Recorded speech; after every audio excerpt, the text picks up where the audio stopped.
Michel B. Dayton, R.E. con acento agudo, M.I. Boyer. Caballería, francmasonería y espiritualidad. Ejercicios espirituales para osos y caballeros.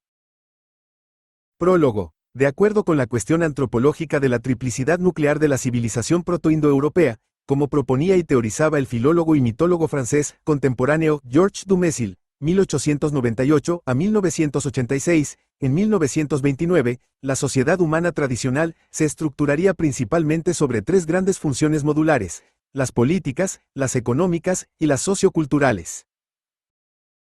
Encontramos referencias de las raíces occidentales remotas de esta modulación trifuncional al menos.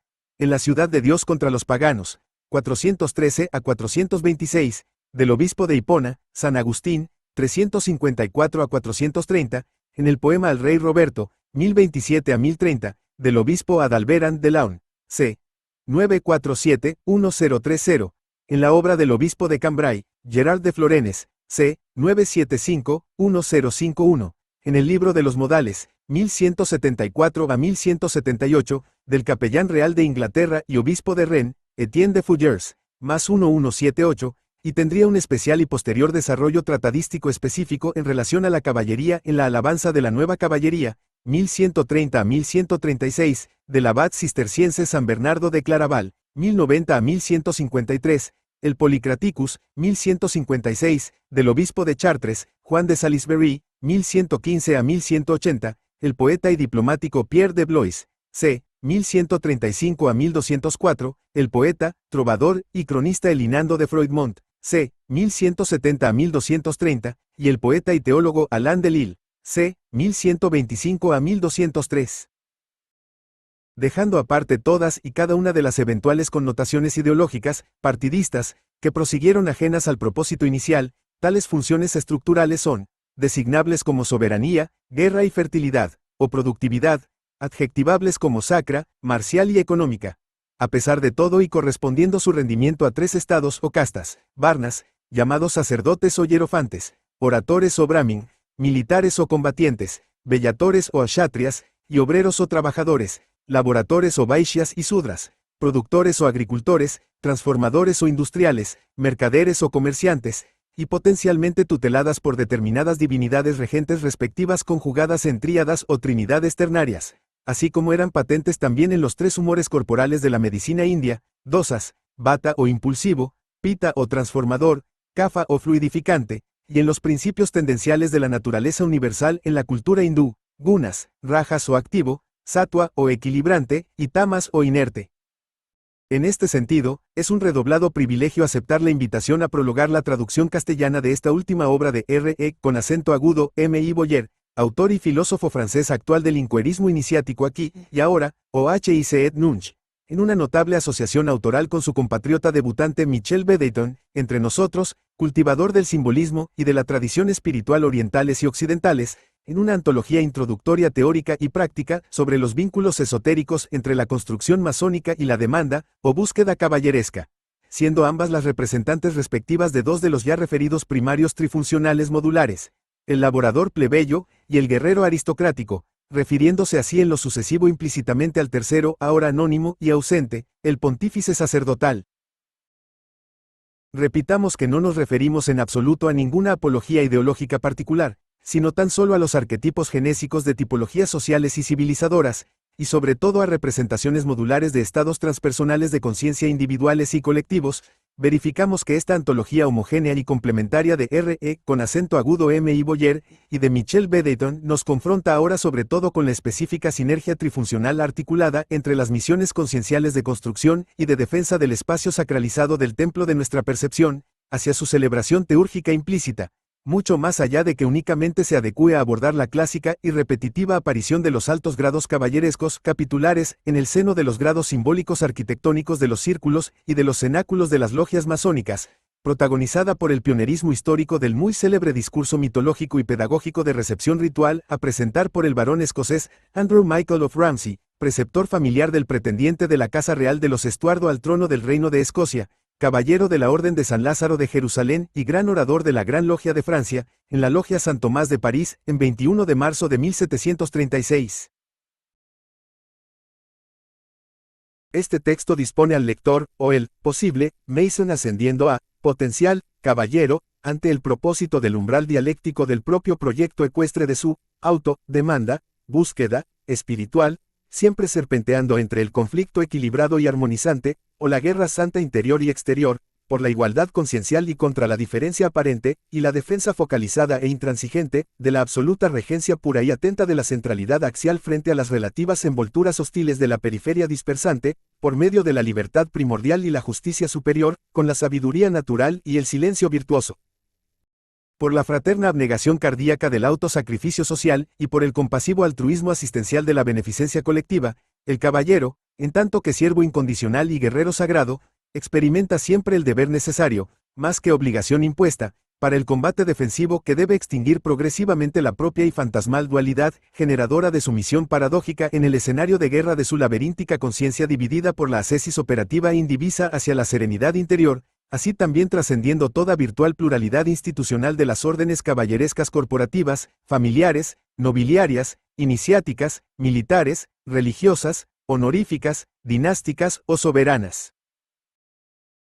Desde las reflexiones teóricas arquetípicas de Michel Beddington sobre lo atemporal y transgeográfico imaginario heroico y caballeresco del psiquismo mítico infantil, no solo inconsciente infantil, sino también principesco, ya que lo redespierta y reintegra al estado regio embrionario adormecido del infante, y la ética espiritual que se manifiesta en la intensidad permanente y evolutiva del proceso meditativo hacia la constante diálisis egoica humana autocastrante, hasta las operatividades energéticas y sensoriales de R.E. con acento agudo M.I. Boyer, sobre la arcana relación entre el acceso directo a la realidad objetiva y el flujo cíclico de la respiración fisiológica en la intermediación humana del plano celestial, velado y reflejado en el plano terrenal obvio, es el último designio categórico expresado por las vías iniciáticas expuestas en este libro, así como de cualquier otra que fuere, herméticas, contemplativas, alquímicas, mágicas, etc., aunque bajo perspectivas metodológicas propias y diferentes entre sí, en lo que consiste simplemente el misterio sapiencial del despertar inefable. Sin embargo, la ascensión continua recordada en la impresión del peregrino buscador, desde la horizontalidad existencial de la ausencia profana hasta la verticalidad esencial de la presencia sagrada y la gracia ígnea del amor luminoso, se expresa en la transmutación absoluta del paradigma perceptual, ya sea construyendo en el arte real de la alquímica, lapidación pétrea bruta en cúbica y piramidal, facetada de la sacra construcción regenerativa, ya sea a caballo en el buen combate totémico del errar oracular contra la propia máscara depredadora y parásita, augurando que la lectura aplicada de estos ejercicios espirituales le permita renacer, incluso renunciando más allá del espacio y del tiempo como paladín del incondicional, para que trascienda celebrando eternamente cual hierofante del ser. Promontorium Magnam, Sol in Geminis Ani Domini MMXIV. Jorge de Matos, Instituto de Sociología y Etnología de las Religiones, Instituto de Estudios y Literatura Tradicional. Facultad de Ciencias Sociales y Humanas. Universidad Nueva de Lisboa. De la caballería y de algunos circunloquios. La caballería es universal. A pesar de que pueda entenderse esta afirmación como ideal, comprobamos que en asuntos de guerra, y en ciertas comarcas por todo el globo, se han desarrollado tradiciones caballerescas, específicamente iniciáticas, como es el caso del Islam iraní, del Japón medieval y, evidentemente, del Occidente cristiano. En la Edad Media, el Occidente cristiano quiso instaurar por medio de la caballería una espiritualidad original e institucionalizada con precisión. La caballería se constituía así progresivamente en una aristocracia guerrera que, al terminar el siglo Shi, buscaba identificarse con la nobleza. La caballería pasa así a ser una iniciación, una espiritualidad y una institución que no cesa de interrogarse y de interrogar sobre su propio sentido. De manera formal, la caballería se consagra después de la Edad Media, con más o menos fortuna, a la guarda de la Iglesia y a la defensa de su obra. Reivindicaba un sentido agudo de justicia y todos se imaginaban con el derecho de extenderse por doquier. ¿Cuál es el papel en el marco masónico? Numerosos grados del escocismo se refieren a la caballería. Tal como dice Robert Amadou en su extenso prefacio a las lecciones de Lyon. Eran invitados a combatir, en continuidad simbólica o real, las órdenes militares de la Edad Media. El caballero masón, según Martínez de Pascualí, maestro de Jean-Baptiste Willermoz, se enrola en las fuerzas del bien, bajo la cobertura de símbolos conmovedores, de la manera más real posible. La más real o la más oculta, incluso en el rito escocés. Los caballeros, con las reservas emitidas por Jean-Baptiste Wheeler Moss, fundador del régimen escocés rectificado, permanecían, igual que en las órdenes ecuestres como la Orden del Temple, ligadas al tronco inmutable y brazo de una primitiva Santa Orden. La instrucción secreta de los grados profesos. Como clase corolaria de la Orden de los Caballeros Bienhechores de la Ciudad Sant. Traduce en una sola frase los deberes de caballeros y masones. No olvidéis, como caballero, que os debéis, de manera irrevocable, al servicio de la humanidad, y no perdáis de vista, como profeso y como masón, que el error del hombre primitivo le precipita del santuario al porche, y que la única meta de la iniciación es hacerle remontar del porche al santuario. La forma social de la caballería y sus límites se inscriben en este breve diálogo entre Lancelot y Vivian. Vivian, sentada al lado de Lancelot, pone su blanca mano en el pecho del joven. Un caballero, le dice, tiene dos corazones. Uno duro y denso como el diamante, el otro maleable y tierno como la cera caliente. Con su corazón de diamante, sabe ser brutal, violento y cruel. Con su corazón de cera, sabe ser bueno, compartir las cargas y las penas y remediarlas. Sabe, cuando hace falta, dar prueba de dulzura y humildad. Comprendo, bien, pero recuerda siempre que tú debes ser brutal, violento y cruel con aquellos que son brutales, violentos y crueles. Y cariñoso con aquellos que lo son, dulce con los dulces, bueno con los débiles, los desgraciados y los desheredados. Si alguna vez te muestras débil con los crueles, cruel con los débiles, perderás no solo el derecho a ser llamado caballero, sino también tu alma. En esta sencilla conversación, podemos identificar la naturaleza dualista de la ética caballeresca formal. Las antinomias revelan toda la dificultad de la misión del caballero en el mundo.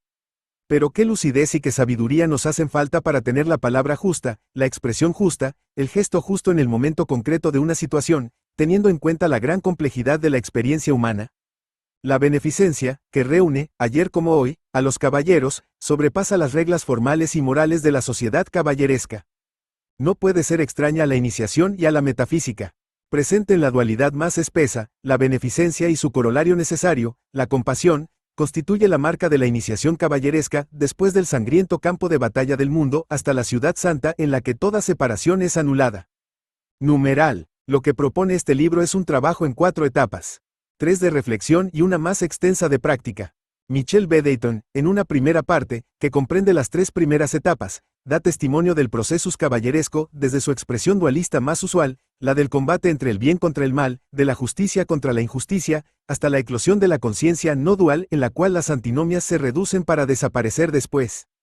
Este proceso requiere de una práctica iniciática que nos aproxima a nuestro principio, según decía Louis-Claude de Saint-Martin.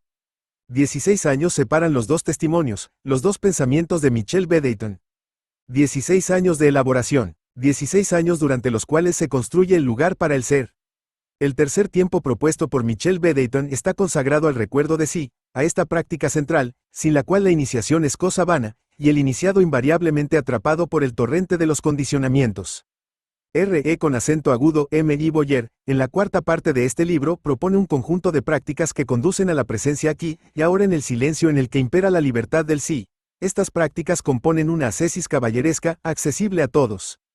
Allí donde hay una voluntad, hay un camino. La esencia de la caballería, por Michel B. Dayton. Análisis de un mito social. Del dualismo medieval a la cólera de los justos. Eso es lo que da lugar a la caballería histórica y la de todos los tiempos. MB1, de marzo de 1980. Feliz el hombre que ha sabido preservar la pureza de su corazón de niño porque únicamente éste sabrá encontrar el camino que conduce a Dios. El mundo del niño está poblado de sueños vividos conscientemente. Estos sueños son a menudo la expresión directa de las manifestaciones arquetípicas del inconsciente. Así, el niño tiene necesidad de identificarse con los héroes, a menudo imaginarios, de los cuales ha podido leer o ver, en la magia de un film, prodigiosas aventuras. Son a menudo personajes de novela, a veces terriblemente reales, cuyas acciones se cristalizaron gracias a la leyenda, a veces mito, que les hace seres invencibles, fieros defensores del bien, sepultureros sin piedad del vicio y de la corrupción, los defensores magníficos de la viuda y del huérfano que todos conocemos. El mito del héroe permite que emerja un arquetipo oculto en el inconsciente de cada uno de nosotros. Es una imagen primordial, una idea fuerza generalmente preinconsciente que se expresa en el sueño y que condiciona nuestras acciones más o menos inconscientemente. Entre los héroes que me apasionaban durante mi infancia, siempre tuve preferencia por los personajes de las novelas de caballería. Podía escoger entre indios o vaqueros, policías o ladrones, y otros héroes de ciencia ficción de cuyos roles disfrutaba de vez en cuando. Sin embargo, mi preferencia se decidía siempre y absolutamente por la caballería solitaria. Era entonces, armado con una espada de madera bautizada Durandal, cuando actuaba como perdonavidas de varones traidores y corría detrás de los infieles, en concurrencia con los chicos y las chicas de mi barrio. Pero cuidado, siguiendo la verdadera caballería, respetaba sus reglas y prefería sucumbir antes que perder el honor y siempre me mostraba magnánimo con los vencidos. Evidentemente, había comprendido muy bien que debía estar ajeno a jugar cualquier posible mal papel. Cuántas horas maravillosas pasé cabalgando en sueños al lado de aquellos prestigiosos héroes cuyos nombres resuenan aún en mi memoria. Príncipe Valiente, el Rey Arturo, Lancelot del Lago, Perceval el Galo, Ivanhoe, Quentin Durward, Bayard, Roland. El tiempo ha pasado y, con él, mis sueños de niño se fueron difuminando. Sin embargo, he guardado en lo más profundo de mí una gran atracción por todo lo que toca la época medieval, y sigo atado a las reglas morales que practicaban aquellos poderosos caballeros, reglas que podrían servir de principios éticos a todos los hombres de buena voluntad. De hecho, este comportamiento moral, calificado de caballeresco, no fue exclusivo de una época. Podemos encontrar equivalentes en muchas civilizaciones anteriores y en muchas latitudes.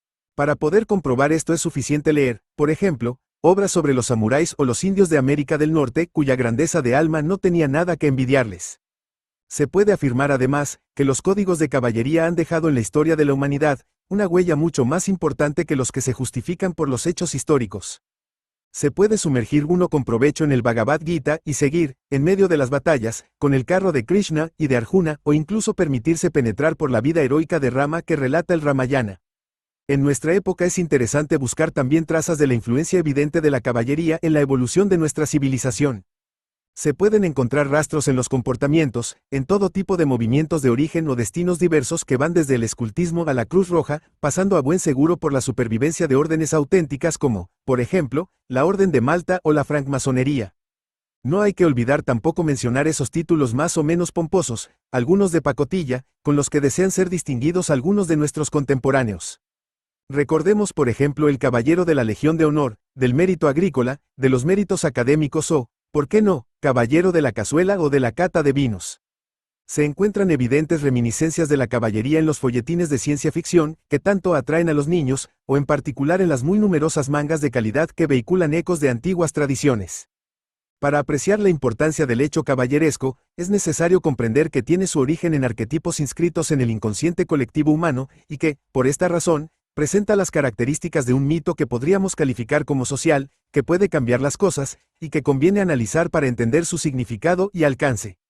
Es evidente que la palabra mito no se toma aquí como sinónimo de irrealidad o de ilusión. En efecto, numerosos mitos manifiestan aún entre nosotros su poder incontestable, pero el abuso que se ha hecho de esta palabra nos obliga a redefinirla. Para Gerard Durosoi y André Roussel, un mito es un relato fabuloso más o menos sagrado, que concierne a seres que personifican los agentes naturales o los orígenes de una sociedad. El mito en las culturas en las que es activo, sirve de referencia justificativa y de modelo. Se habla de mito para dibujar una representación colectiva más o menos irracional y de gran valor afectivo, mito del progreso, de la edad de oro, etc. El mito permite tomar ciertos tipos de relaciones constantes y liberarlas del batiburrillo de las apariencias cotidianas. En fin, y esto es importante, el mito puede traducir las reglas de conducta de un grupo social o religioso, teniendo origen por lo tanto en el elemento sagrado en torno al cual se constituye el grupo. El mito se presenta como la expresión anónima de realidades colectivas, y su carácter más profundo viene del dominio que ejerce sobre nosotros, como si fuera a pesar nuestro y generalmente contra nuestra voluntad. La caballería se disuelve después de los siglos, pero sus reglas son aún las nuestras, aunque sea de manera secreta e inconsciente. Olvidadas, profanadas y relegadas por nuestro mundo moderno, estas siguen siendo exigentes aunque no tengan poder sino es en el terreno de nuestros sueños. El primer punto a abordar en el análisis del hecho caballeresco es la importancia enorme de las nociones de bien y de mal para el hombre de la Edad Media. Este dualismo medieval, este maniqueísmo heredado de las corrientes gnósticas antiguas dominantes, y que alcanzará su punto crítico en el catarismo, se remonta de hecho a las primeras edades de la humanidad. Su origen reside en la influencia, sobre el espíritu de los primeros hombres, de la alternancia día-noche, sinónimo de la oposición bien-mal. Esta es la esencia misma de la caballería. El ser humano, libre para escoger sus elecciones y actos, es sometido, en el seno de su alma y de su corazón, a las influencias contrarias de las nociones de bien y de mal. Lo que ennoblece al hombre, es elección moral o ética, que opera para elegir deliberadamente el bien. En las tinieblas todo es indiferenciado, pero cuando el sol llega a levantarse aparecen la luz, el límite y la sombra. Para el hombre medieval, el mal no es la ausencia de bien, queda la sombra del mal incluso en la luz que rechaza. Et tenebraeum non comprenderent. Para comprender mejor este dualismo, es necesario remontarse a la gran época de la Persia antigua, hasta las predicciones del gran profeta Zaratustra, también llamado Zoroastro. En efecto, por sus imprecaciones contra el mal y sus agentes, así como por la exaltación del coraje y la bravura, Zaratustra convoca al hombre de bien a armarse al servicio, de pensamientos puros, de palabras puras y de acciones puras, afiliándose en pos del espíritu, y por el cuerpo, al combate universal que después de la noche de los tiempos opone las potencias del bien a las fuerzas del desorden. Zaratustra llama al hombre a enrolarse en esta lucha altamente moral que activa dos formas de acción: interior, contra sí mismo, y exterior, contra los autores del mal. La primera es el trabajo a realizar sobre sí que debe siempre preceder a la acción y cuyo valor depende del estado de espíritu del combatiente. Se corresponde a la gran y pequeña guerra santa del Islam posterior. La vocación caballeresca corresponde en India al Karma Yoga, es decir, al yoga de la acción desinteresada, búsqueda de la unión con lo divino por medio del sacrificio completo de toda acción al servicio de la voluntad divina, en un renunciamiento total a todo fin personal. Sí, en teoría, parece que tomar la vía del bien es una elección moral o ética deliberada, en la práctica, es en cada instante cuando el hombre debe invocar a su fe y a su inteligencia, para determinar su acción y evitar los errores, incluso en el ejercicio del bien. La voluntad no es suficiente y es necesario sobrepasar su egoísmo implícito, dejando que fluyan las nobles aspiraciones de su corazón. Contrariamente a los preceptos evangélicos que demandan devolver bien por mal, Zaratustra afirmaba: el justo es aquel que ayuda a aquellos que sirven a la justicia. No escuches a aquellos que proclaman mentiras, máximas inicuas y doctrinas perversas, apártalas con la espada. Porque nada en la historia y en la experiencia nos permite creer que una victoria se impone sobre el mal por someternos a él. Al contrario, la pasividad de las víctimas no hace sino aumentar la agresividad sádica de los opresores. La lucha contra los servidores del mal puede entonces implicar el uso de las armas de combate.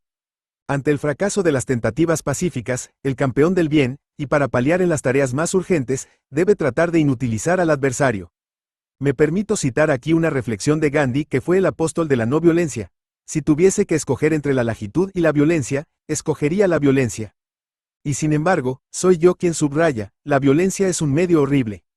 Para mucha gente el misterioso nacimiento de la caballería en la Edad Media permanece como un enigma, ya que el orgullo judeocristiano había engendrado, en el corazón de la Iglesia latina, la convicción de que nada antes de ella, tan grande y hermosa, había existido.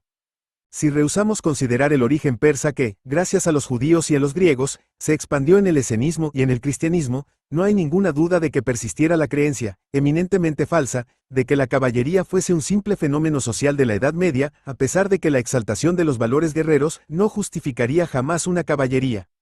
Una de las bondades de las comunidades iniciáticas de los pitagóricos y el helenismo fue que las nociones caballerescas puramente zoroástricas pudieron desarrollarse ampliamente. Las legiones de espíritus malvados, guiados por el ángel de las tinieblas, desvían a los hijos de la luz del camino derecho. Para los esenios, Dios no es la causa del mal y los hijos de la verdad combaten por la justicia, sin odio ni rencor, preparando así un terreno propicio al perdón de las ofensas del sermón de la montaña. No se encuentra entre mis motivos desarrollar las relaciones que existen entre los esenios y Jesús, pero estos son evidentes, sin embargo, y desde el descubrimiento de los manuscritos del Mar Muerto, estas relaciones fueron numerosas y fecundas, siendo más que evidente que la enseñanza de Cristo emana directamente de los principios de esta ilustre fraternidad. Es lamentable la imagen popular que se ha extendido entre nosotros según la cual Jesús es un cordero que se lamenta. Él era dulce, el más dulce de los hombres, y sin embargo intratable para el maligno y aquellos que se dejaban poseer por él. Recuérdese sino cómo expulsó a los mercaderes del templo. Y he aquí donde algunos encuentran el evento que propicia la proyección del oprobio sobre toda la caballería. El reproche de Jesús a Simón Pedro, que desenvaina su espada para cortar la oreja de un servidor del gran sacerdote: enfunda tu espada porque aquellos que tomen la espada perecerán por la espada, implica rehusar toda forma de violencia, y se inscribe en la línea de los mandamientos de Moisés: no matarás. Y tómese nota aquí de que esta frase se opone a esta otra: no penséis que he venido a la tierra a traer la paz, no he venido a traer la paz sino la espada. La elección entre estas dos ópticas era de difícil resolución. ¿Los discípulos de Cristo debían permanecer sin defenderse ante los ataques de sus enemigos? La Iglesia resolvería este dilema ordenando la violencia y la guerra en general y justificándolas cuando se actúa en defensa de la cristiandad. Los buenos deben combatir para luchar contra la barbarie y la crueldad y ser los artesanos de la paz. La caballería atemperará y canalizará las tendencias guerreras de la época y, trascendiéndola por la fe, se realizará como una mística de la acción. Llega el tiempo de abordar una característica del hecho caballeresco. El caballero es un apasionado que, contrariamente al monje que busca a Dios en el recogimiento y la serenidad, sacrifica su vida al servicio del bien. Esto no es una elección deliberada, el temperamento, el carácter del caballero conduce obligatoriamente por esta vía. Mientras que algunos deploran la explotación y la masacre de inocentes por hombres sin fe ni ley, y se oponen a estas malas acciones con su desaprobación verbal o con el rezo, el caballero siente como sube en su ser una justa cólera que, algunas veces en detrimento de toda prudencia, le conducirá a marchar a pecho descubierto en defensa de los oprimidos.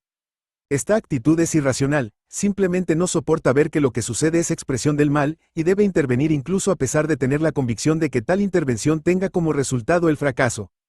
Es un loco de la justicia y su justa cólera, que es para él la expresión de la fe, duplica sus fuerzas y templa su coraje haciendo de él el brazo vengador de Dios. ¿La espada no es acaso el símbolo de la justicia? A menudo se dice que la cólera es mala consejera, muchas veces es considerada por la Iglesia un pecado. Sin embargo, la cólera del caballero es como la del niño o del adolescente, que se enrojece cuando ve algo que es injusto o infundado, y que viola los ideales del amor y de la fraternidad.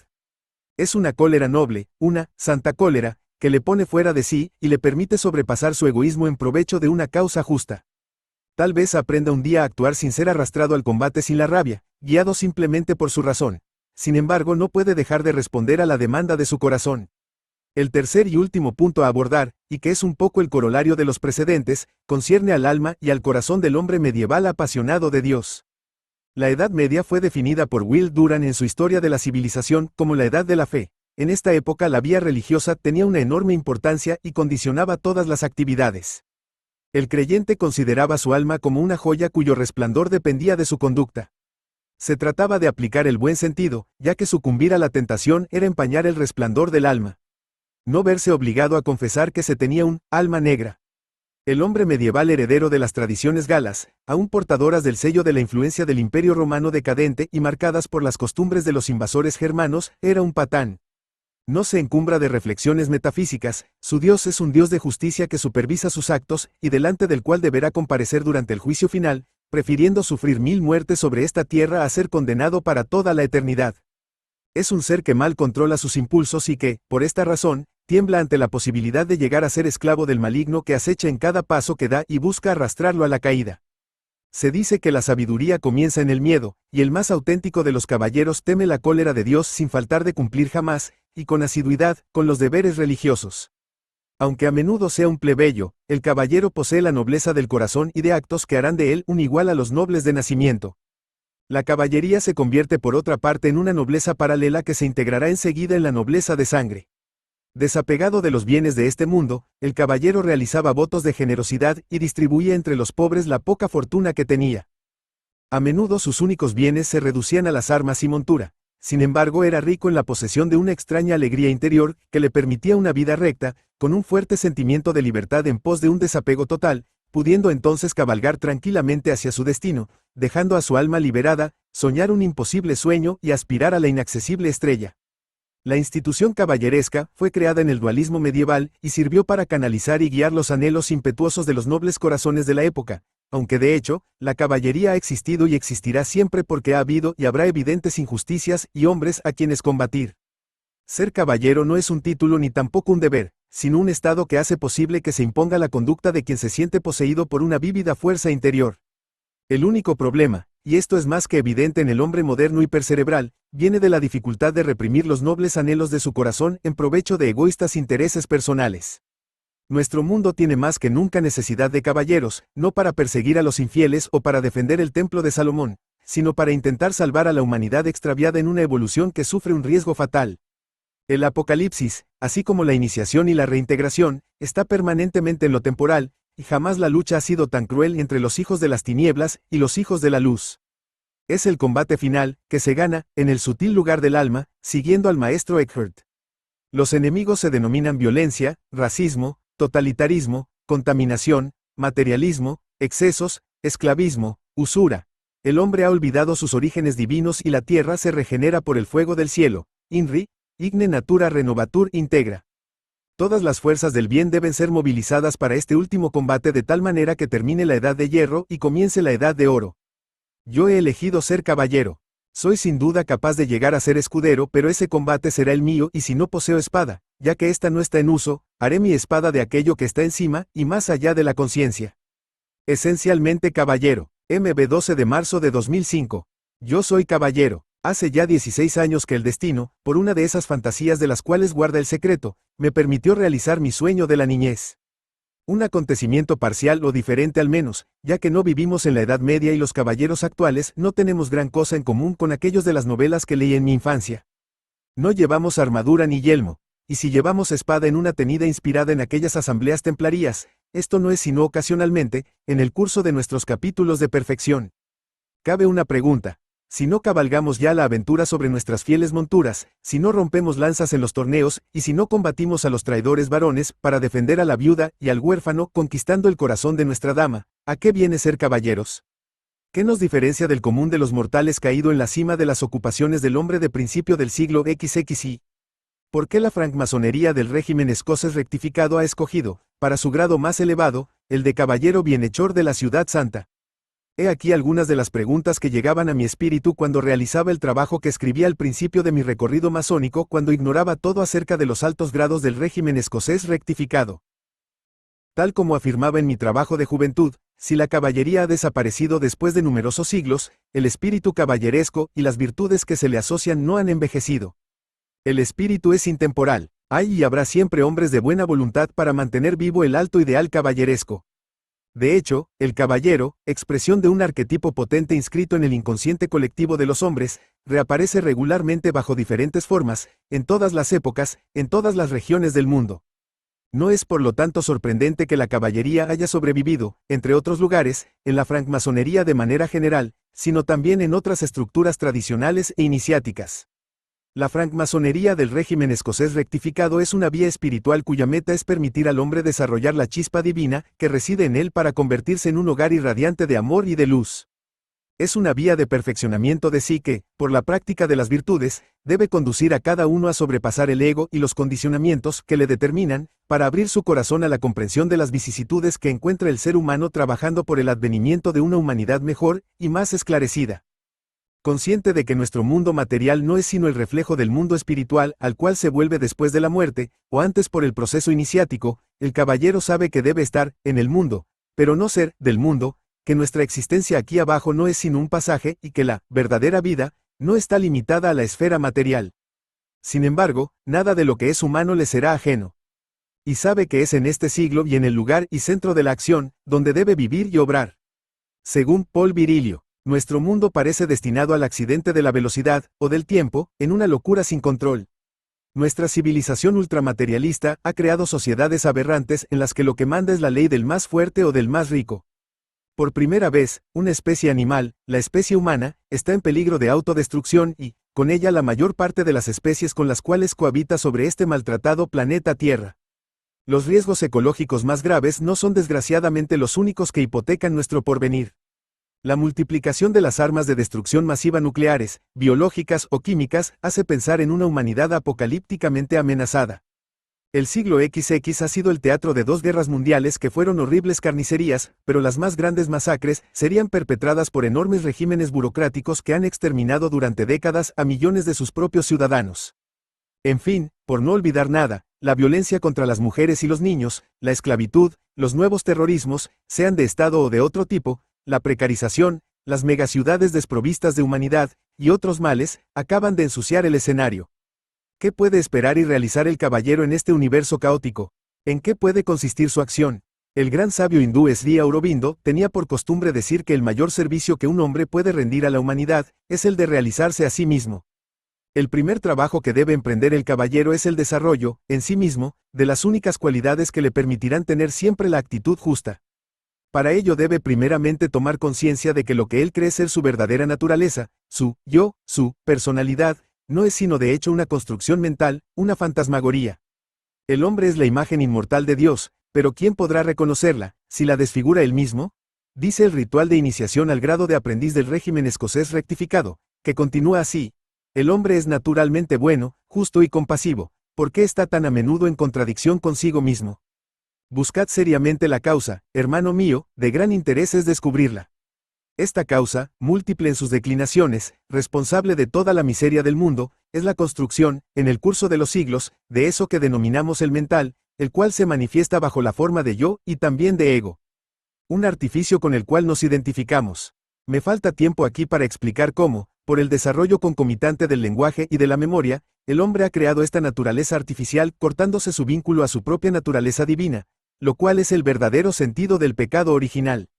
Matar este mental implica el desarrollo de la atención, la necesidad de ser consciente en cada instante de lo que se hace y de lo que se presenta en la conciencia. Es así como se abre el acceso al corazón, es decir, al ser. Tal como enseña el Bhagavad Gita, solo la acción desinteresada es una acción justa y esta acción desinteresada no puede ser sino propiedad únicamente de aquel que, matando al ego, actúa en respuesta a las circunstancias, de la manera más ajustada a la situación, y no en función de sus intereses y de sus condicionamientos.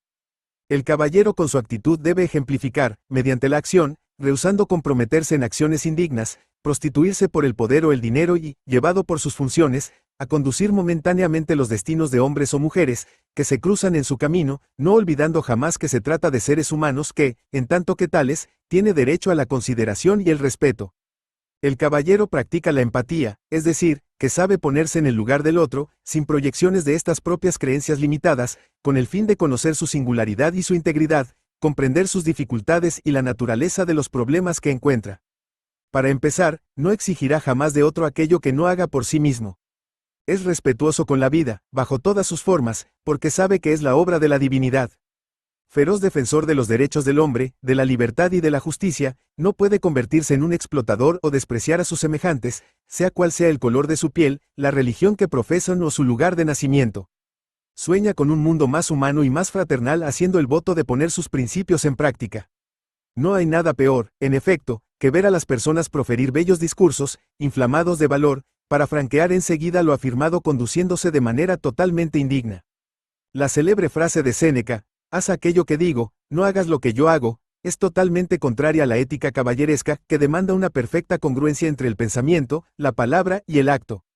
La caballería es legalista, es decir que respeta las leyes, al menos en tanto las juzga como justas, ya que, para el caballero, ninguna orden le puede conducir a actuar contra aquello que le dicta su conciencia y su corazón. Dulce y amable de manera natural, el caballero sabe mostrarse duro e intratable cuando la situación lo exige. Es, tomando el título de un libro de Paulo Coelho, un guerrero de la luz, que invierte su tiempo y su energía al servicio del bien. Es un adepto de la beneficencia, comprendiendo esta no solo en el sentido caritativo, sino en otro más profundo, el de hacer el bien, lo que induce una dimensión metafísica y ontológica. En el plano espiritual, el caballero es deísta. Se adhiere a eso que denominamos el más puro espíritu del cristianismo o cristianismo original que corresponde al mensaje de los evangelios, incluyendo los apócrifos. Su mensaje de amor está contenido por completo en esta simple y, sin embargo, importante frase: amaos los unos a los otros. Es el servicio a la luz lo que guía su acción y retoma por cuenta propia la divisa de los templarios: non nobis, domine, non nobis, sed nomini tuo da gloriam. No para mí, Dios mío, no para mí, sino a la gloria de tu nombre. Algunos dirán, no sin razón, que el retrato que dibujo del caballero moderno es demasiado idealista, que el mundo es una jungla hostil en la cual no siempre es evidente actuar según nobles principios, y sobre todo por los defectos y debilidades humanas tan aparentemente propios de su naturaleza. Esta observación es perfectamente procedente. Es verdad que nadie es perfecto, tampoco los héroes de las novelas de mi infancia lo eran, especialmente en algunos casos. Lancelot, el mejor caballero del mundo, no fue el amante de la esposa de su rey.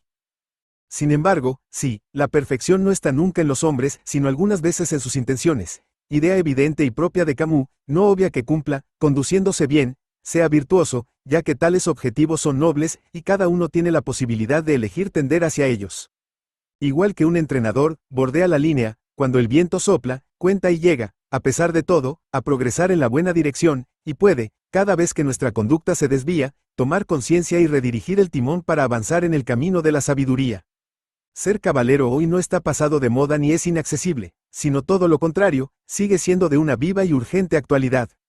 Si ya no se trata de guerrear con la espada en la mano, los combates no faltan, y si nada nos distingue ya de otros seres humanos, el espíritu y la fe que amamos, hacen de nosotros, los dignos herederos de aquellos ilustres predecesores. La vocación del paladín de Dios, ennoblecido por su combate contra la necedad, la concupiscencia y el odio, es trabajar por la evolución espiritual de la humanidad que ha caído en el materialismo, el consumismo y una tecnología deshumanizante. El hombre ha olvidado su verdadera naturaleza y en consecuencia, da la espalda a su misión y su futuro espiritual. Para concluir esta parte, querría citar una frase de Louis-Claude de Saint-Martin, denominado el filósofo desconocido, cuyas ideas inspiraron profundamente a Jean-Baptiste Willermoz. Esta cita puede ser perfectamente la divisa de los caballeros bienhechores de la Ciudad Santa. He escogido hacer el bien y no hacer ruido, ya que he comprendido que el ruido no hace el bien y que el bien no hace ruido. El camino de la sabiduría. Cuando un profano entra en francmasonería, o en otra organización de carácter iniciático, da a menudo y sin tener conciencia, sus primeros pasos sobre eso que se ha convenido en denominar una vía espiritual. ¿Pero qué es exactamente una vía espiritual? ¿Cuál es su finalidad? ¿Cómo tipificar las diferentes formas de vías espirituales? ¿Cuáles son las especificidades de cada una? ¿Cuáles son las diferencias y qué presentan necesariamente en común? Antes de nada debemos recordar que el mundo, nuestro mundo, no es sino la parte visible, perceptible a nuestros sentidos, de un universo mucho más vasto, un mundo espiritual cuya realidad objetiva es una emanación. Así, para los antiguos egipcios, el verdadero rostro de lo real estaba escondido a la mirada de los profanos por el velo de Isis. Con su mito de la caverna, Platón quiso mostrar que lo que vemos, no es sino la sombra de la realidad. Para los hindúes y los budistas, lo que percibimos del mundo es, maya, es decir, una ilusión. Para el conjunto de las religiones del mundo, la realidad objetiva disimula otro universo, el reino de Dios o de los dioses, poblado de espíritus. Lo que es visible es el reflejo de lo que es invisible, dice el Zohar. Según Novalis, lo visible contiene lo invisible. Es muy difícil al hombre ordinario, fijado a la materia, percibir, e incluso menos comprender, ese otro mundo que es sin embargo mucho más real que el nuestro, y sin el cual el nuestro simplemente no existiría de ninguna manera. Sin embargo, existe una criatura que participa de estos dos mundos. Esta criatura es el ser humano. En efecto, el hombre posee una doble naturaleza. La primera, terrestre, material, temporal, mortal; la otra, celeste, espiritual, intemporal e inmortal. Por razones que se remontan al origen de la humanidad y que algunos denominan la caída, el hombre ha olvidado su naturaleza divina y ha llegado a creer que solo existe su naturaleza terrestre. En ocasiones, si es creyente, reconoce que hay en él un alma de origen divino que sobrevive más allá del momento de la muerte. A pesar de todo, pocas personas piensan que es posible obrar desarrollando la chispa divina que arde en nosotros para que llegue a ser un fuego irradiante de amor y de luz. El conjunto de medios y prácticas que permiten al hombre actuar en plenitud de su naturaleza divina, constituye una vía espiritual. Existen numerosos tipos de vías espirituales que se han desarrollado en diferentes épocas y en todos los lugares. Hay vías clásicas como el monacato, el hermetismo, vías sorprendentes como las de las artes marciales, si se practican con un auténtico maestro, el chamanismo o la alquimia. Los hindúes han desarrollado todo tipo de vías adaptadas a las aspiraciones y a las aptitudes de cada uno, denominadas yogas, tales como el yoga de la devoción o bhakti yoga, el yoga de la acción desinteresada o karma yoga, el yoga del conocimiento o prana yoga, el yoga de la fusión absoluta o laya yoga, el yoga de las fórmulas herméticas o mantra yoga, por citar las más conocidas. Existen vías esotéricas que permiten a quienes las practican satisfacer sus ansias de profundizar en los dogmas de su tradición. Pensamos en efecto en la cábala hebraica, el Vedanta hindú, el sufismo islámico, las enseñanzas avanzadas de los diversos budismos, entre las numerosas vías internas cuya característica es su orientación no dualista. Sea cual sea la vía espiritual seguida por un adepto, la meta buscada es siempre la misma bajo numerosos nombres diferentes. Hablamos en ocasiones de despertar espiritual o de la gracia, de nirvana o de satori, de encontrar la sofía o la verdad. Sin embargo, siempre e invariablemente se vuelve a la necesidad de devastar el diamante bruto, que simboliza nuestra naturaleza original y última de su ganga dualista, y realizar la talla que permita hacer de él una pieza preciosa que brillará con 1000 destellos. Lo que caracteriza la mayor parte de las vías esotéricas es que se dirigen a hombres y mujeres que viven una existencia aparentemente ordinaria en el mundo, perfectamente integrada en la sociedad, con una profesión y una familia, haciendo frente a todas las obligaciones y responsabilidades que se presentan. En este sentido, y antes de ir más lejos, es necesario elaborar un asunto de importancia. El trabajo espiritual no es una actividad como las otras que encuentran su lugar en nuestro empleo del tiempo y sobrepasa sobradamente la simple obligación de estar presentes en algunas reuniones mensuales. La primera diferencia, en relación a nuestras otras ocupaciones, es una diferencia intrínseca y fundamental. Carl Friedrich Durkheim, el sabio de la Selva Negra, hacía una interesante distinción entre aquello que se llama lo existencial y lo esencial. Lo existencial recubre el conjunto de nuestra vida personal, familiar y profesional, y se sitúa en un plano que se podría calificar de horizontal y periférico al ser. Se muestra en el tiempo en el que lo esencial se levanta desde lo universal y lo intemporal, situándose sobre un plano vertical, trascendental. El ser humano se encuentra simbólicamente en la intersección de estos dos planos que designan el grafismo de la cruz.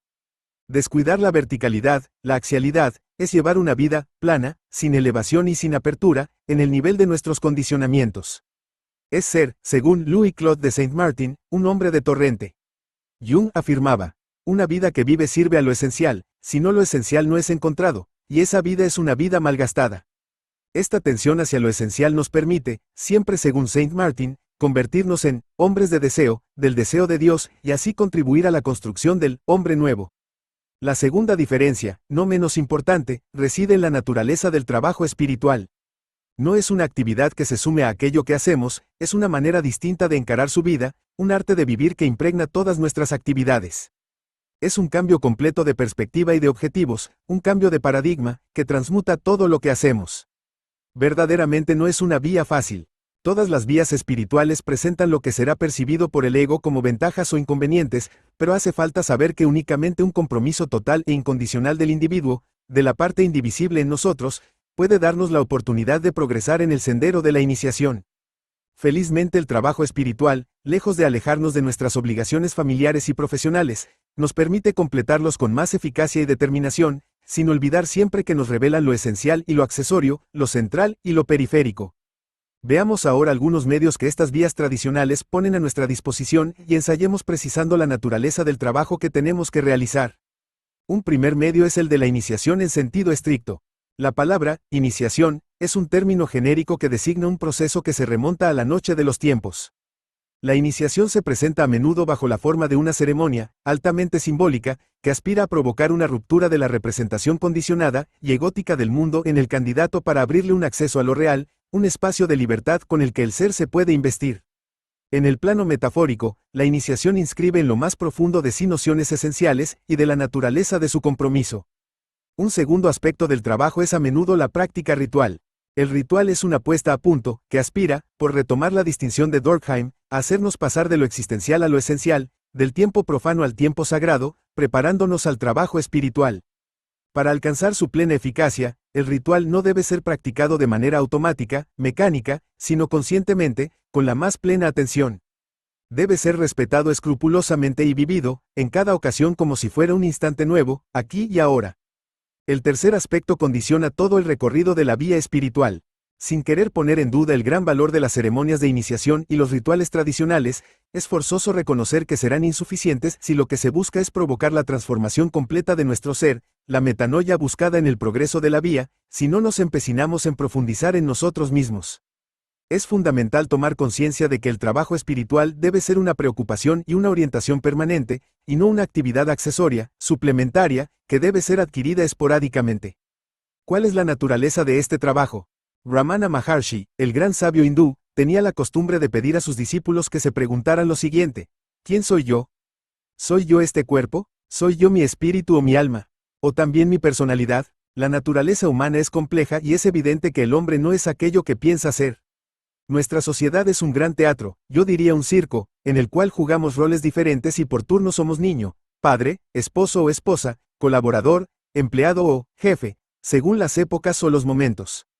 Eso que no son sino roles, nos los tomamos a pecho y nos identificamos con facetas que constituyen lo que denominamos nuestra persona, nuestra personalidad, nuestro yo.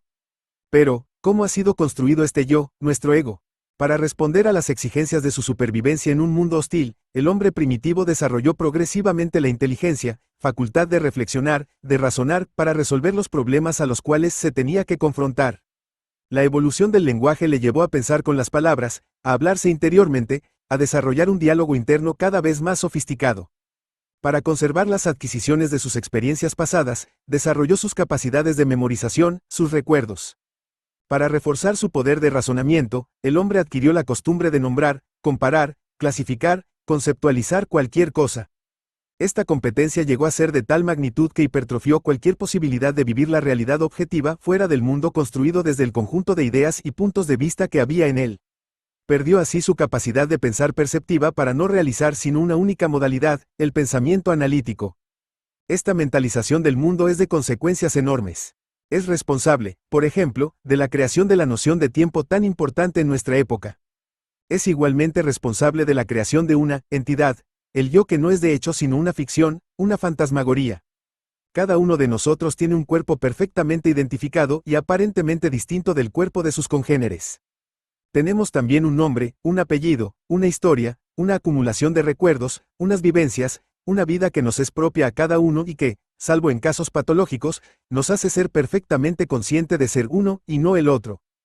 El problema es, de hecho, que la idea que tenemos de nosotros mismos es una construcción mental, una indecible mezcla de instintos, de condicionamientos, resultado de nuestra educación, de nuestras experiencias, de la influencia de la sociedad, de sentimientos, de emociones, de pulsiones más o menos controladas y de recuerdos acumulados, a los cuales les damos el sentido que tiene una narración. Y lo que es más importante, esta entidad es muy cambiante, se turba, se divide en facciones. El cambio no es siempre muy sensible salvo en el caso de desórdenes psicológicos graves, pero hay que reconocer claramente que según las épocas, los lugares, las situaciones, nosotros no somos siempre los mismos, ni siempre los otros. Así, somos diferentes a lo que fuimos hace 30 años, 20 años, 10 años o incluso de lo que fuimos cuando empezamos esta lectura. Tenemos el sentimiento absoluto de ser siempre el mismo. ¿Pero es sólido este sentimiento? Nosotros somos diferentes en el trabajo, en la familia, con nuestros padres, con nuestra esposa, nuestros hijos, nuestros amigos, pero de manera a menudo inconsciente. Una atenta observación permite comprender que no tenemos un yo variable, sino una multitud de yoes, que a menudo se oponen, se contrarían mutuamente o negocian. Tenemos por ejemplo un yo ambicioso que desea tener éxito social y un yo perezoso que no tiene ganas de hacer esfuerzos, un yo glotón que le gustan las buenas cosas y un yo serio que piensa en nuestra salud o en mantenerse en línea. ¿Os habéis preguntado alguna vez cuando os habláis a vosotros mismos, quién habla a quién? De hecho, en ese momento, una parte condicionada y más o menos autónoma en el seno de la conciencia habla a otra parte totalmente condicionada. Un objeto habla a otro objeto en el seno de la conciencia, y nosotros aparecemos como profundamente divididos. Nuestro tiempo está ocupado en administrar nuestras contradicciones y nuestras incoherencias para hacer de ellas algo soportable. Todo esto, no sería de hecho dramático si, de manera inconsciente pero muy absorbente, no sintiéramos que nuestro yo es frágil, fragmentado, dividido, inestable, y si no sintiésemos la necesidad imperante de afirmarlo para mantener a cualquier precio lo que nosotros pensamos que es ese, nosotros. Son esa identificación al yo y la necesidad de mantener esta falsa identidad, lo que entrañan las trágicas manifestaciones del ego, que afectan a la vida de todos los seres humanos en diversos grados. Notemos que el miedo de ver ese yo desaparecer nos devuelve una perspectiva de la muerte particularmente agónica. Otro ejemplo notable se nos impone. En el estado actual de la naturaleza humana, las relaciones sociales no son sino relaciones entre intelecto e intelecto, de yo y yo, cada uno buscando afirmarse en relación al otro, creando también una multitud de relaciones dominante, dominado o peor, depredador, presa, que deshumanizan nuestras existencias y hacen del mundo un infierno para la mayoría.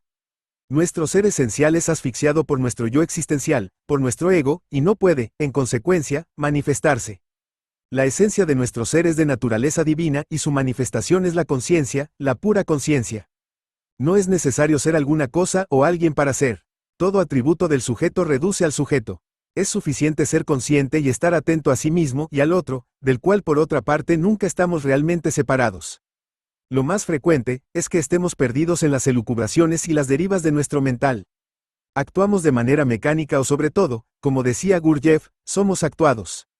De la misma manera, creemos pensar pero algo piensa en nosotros, a menudo, a pesar de nosotros. Lo esencial del trabajo espiritual se resume en dos acciones tan fáciles de expresar que difícilmente se pueden poner en acción. Por una parte, hacer callar el mental para inscribirse en el silencio y por otra, desarrollar la conciencia. De hecho, estas dos acciones son concomitantes ya que cuando el mental detiene su palabreo incesante, la conciencia se ensancha. En el silencio del no lenguaje y de la viva inmovilidad del no pensamiento, el hombre puede al fin decir, igual que apremiaba el Cristo, yo soy. ¿Cómo hacer callar el mental? ¿Cómo suspender el hilo incesante de los pensamientos condicionados? La solución se encuentra en la atención, en aquello que Gurdjieff denominaba el recuerdo de sí. Ser siempre consciente de lo que se hace, de cada gesto ejecutado, de cada palabra pronunciada, y todo ello en cada instante ya que, como dicen tan justamente nuestros amigos budistas, cada situación es la mejor de las ocasiones. Todo es simple cuando la cabeza se calla y cada vez que estamos atentos, nuestro espíritu es más puro, libre de ataduras, de ira, de errores y sin deseo.